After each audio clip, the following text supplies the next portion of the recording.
श्री सद्गुरुदेव भगवान की जय। श्री सीताराम सरकार की जय। श्री राधारमण लाल की जय। श्री गौरी शंकर महादेव की जय।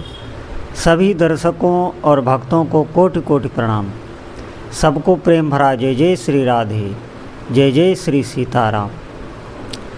जितने भी साधक हैं, भक्त हैं और जो भी इस सत्संग को सुन रहे हैं, बहुत ध्यान देने योग्य बात है कि भगवान नाम जप में आपने जप आरंभ किया तो हो सकता है किन्हीं भाग्यशाली साधकों, भाग्यशाली मैं इसलिए लगा रहा हूँ कि जब साधक साधना आरंभ करता है और विघ्न आने लगें, कोई भी शारीरिक मानसिक कोई भी कष्ट आने लगे, तो निश्चित आप जानिए कि उस साधक का आगे भविष्य बहुत ही मंगलमय होने वाला है। लेकिन इसका होता उल्टा है। साधक ऐसा समझ लेता है कि पहले जब मैं भजन नहीं करता था तो हमारा समय ठीक था, लेकिन जब से भजन आरंभ किया, क्या हम पर इष्ट की कृपा नहीं, या मैं ठीक से भजन नहीं कर पा रहा। देखिए, आप समझें, हमारे घर पर जब कोई पवित्र आत्मा आता है, कोई साधु संत आता है, या हमारा कोई सम्माननीय व्यक्ति आता है, तो हम अपने घर को सजाते हैं, संवारते हैं। लेकिन ध्यान रखें, उससे पहले हम क्या करते हैं? सजाने से पहले हम जो अपवित्र वस्तुएं, कूड़ा करकट है, उसको साफ करते हैं। जो भी सफाई है वो सजाने से पहले हम करते हैं, उसके बाद में सजाते हैं। फिर हम उस पवित्र आत्मा का स्वागत सत्कार करते हैं। या कोई धार्मिक अनुष्ठान हो तो भी हम ऐसा ही करते हैं। आप निश्चित समझिए, अगर आप नाम जपने लग गए और कैसा भी प्रारब्धवश, दैववश, जो आपके कर्म पहले से ही दुख देने वाले जमा हैं, उन्हीं को पहले निकालना आरंभ कर दिया जाता है। क्योंकि आगे जब आपका भजन परिपक्व होने की स्थिति में होगा तब वो आते। इससे पहले अभी प्रारंभ में ही उनको बहुत हल्की मात्रा में, उनको बहुत, आप ऐसा समझें कि आप पर भगवान नाम की कृपा भी रहेगी और आपको पता भी नहीं चलेगा कष्ट का। लेकिन सबसे बड़ी बात है, जैसे कष्ट आने पर तो वो सहन ही कर लिया जाता है, चाहे भले ही वो भगवान के मार्ग में ना चलता हो, लेकिन उसका जो चिंतन, जो भय है, सबसे पहले वो ही खा जाता है साधक को। जैसे आप देखेंगे, कोई भले संसारी विषय भोगी व्यक्ति हो और रोग आने से पहले रोग का भय जितना उसको व्याप्त हो जाता है, उससे ज़्यादा रोग आने पर तो वो उसे सहन ही करता है। आप देखेंगे, वो वहाँ पर सहन शक्ति ईश्वर सबको देता है, चाहे वो पापात्मा हो और चाहे पुण्यात्मा हो। लेकिन भगवान का भजन करने वाले पर प्रभु की विशेष दया होती है, क्योंकि वहाँ पर आपके अंतःकरण की, आपकी चित्त वृत्ति प्रभु अपनी तरफ आकर्षित कर लेंगे। तो बुरे से बुरा प्रारब्ध भी वो भक्ति में बाधा नहीं देता है, बल्कि भक्ति बढ़ाने वाला हो जाता है। इसीलिए ध्यान रखें कि अगर आप साधना में लगे हैं तत्परता से, अब बात यहाँ पर है कि हमारा उद्देश्य यही होना चाहिए कि हमारी भजन में ही महत्व बुद्धि बढ़े। ये मैं इसलिए कह रहा हूँ। देखिए, नाम जप में सभी व्यक्ति नहीं लग सकते। नाम को हमने इतने हल्के में ले लिया है, इतनी अधिक नाम जप की चर्चाएं सुन सुन के हमें ऐसा लगता है ये तो ऐसे ही है। बिल्कुल आप होश में हो जाएं। भगवान का नाम जब तक प्रभु आपको याद नहीं करेंगे तब तक आप उनको याद नहीं कर सकते। कहने का मतलब है, पहले जिन इष्ट देव का आप नाम जप कर रहे हैं, उन्होंने आपको याद किया है, उन्होंने आपके ध्यान को अपनी तरफ आकर्षित किया है, तभी आपने नाम जप का संकल्प लिया और नाम जप आरंभ कर दिया।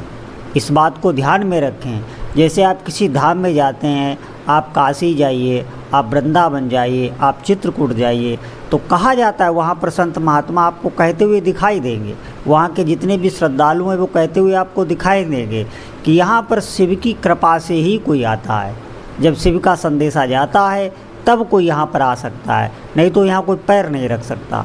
ऐसे ही श्री धाम वृंदावन में कि यहाँ पर वही आ सकता है जिस पर किशोरी जी कृपा करती हैं, नहीं तो एक क्षण भी यहाँ कोई रुक नहीं सकता। इसी प्रकार भगवान नाम जप में वही जीव लगता है जिसे उसके प्रभु इष्ट देवी याद करते हैं। प्रभु ने आपको प्रेरित किया है अपनी तरफ, क्योंकि अब वो नहीं चाहते हैं कि आप और दुखों को भोगें। ये तो अज्ञानवश बार बार जीव फिर उन्हीं भोगों में जाता है। ये ध्यान रखें, अपने स्वभाववश भोगे हुए भोगों में फिर गिरता है, भले ही वो साधक है। जब तक भगवत प्राप्ति नहीं होती तो बार बार उसे गिरना पड़ता है। लेकिन एक बात ध्यान रखें, साधना वो नहीं छोड़ता है। अगर आपकी साधना छूट गई तो फिर बहुत लंबा समय लगेगा उस भजन में फिर से आने के लिए। आप भले ही भोगों में गिर जाएं स्वभाववश, किसी कारणवश, लेकिन अपने इष्ट देव को नहीं छोड़ना है और शक्तिमान होकर साधक दोबारा फिर भजन में लग जाता है। आप धैर्य रखें। भगवान किसी को पापात्मा पुण्यात्मा करके नहीं देखते। जैसे माता कोई बच्चा बहुत ही गंदा हो, धूल खेल के आया हो, कोई बच्चा बहुत पवित्र साफ स्वच्छ कपड़े पहने हो, तो उसकी ममता कम नहीं होती, वो दोनों को उठा लेती है। दोनों में से कोई भी रोने लगे, तड़पने लगे तो वो उठा लेगी। वो ये नहीं देखेगी ये गंदा है ये स्वच्छ है, वो उसे स्वच्छ करेगी। ऐसे ही हम चाहे जितने भी पापात्मा हों, हम प्रभु को ना छोड़ें, ये ध्यान रखें। सबसे मुख्य बात है कि हमें भय ही खा जाता है। हम इतने पापी नहीं हैं जितना पाप का भय कि अब क्या होगा, अब हमसे कुछ नहीं होगा, हमें तो भगवत प्राप्ति नहीं होगी। ये हीन भावना ही तुम्हें खा जाएगी। हीन भावना हमारी होनी चाहिए कि हे प्रभु, हम ऐसा नहीं चाहते हैं लेकिन फिर भी हमसे हो जाता है, आप हमारी रक्षा कीजिए। प्रभु से प्रार्थना कीजिए। निराशा भीतर नहीं लानी चाहिए। आप फिर से खड़े होइए और चलिए।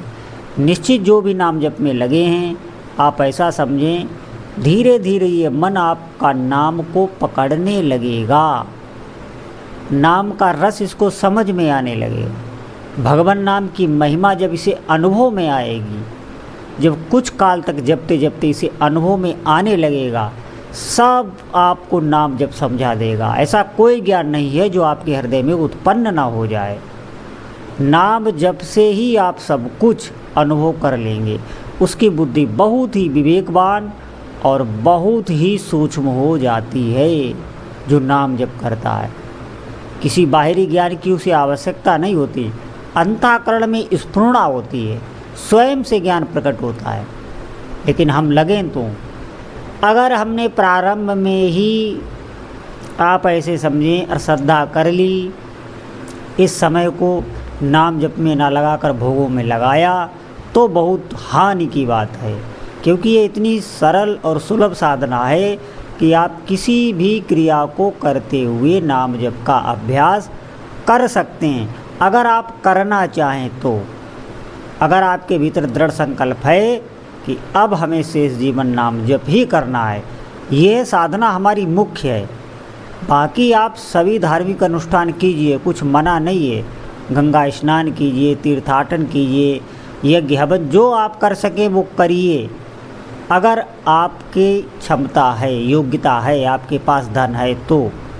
वरना ज़रूरत नहीं है, नाम जप काफ़ी है। लेकिन मुख्य साधना आपकी नाम जप ही होनी चाहिए।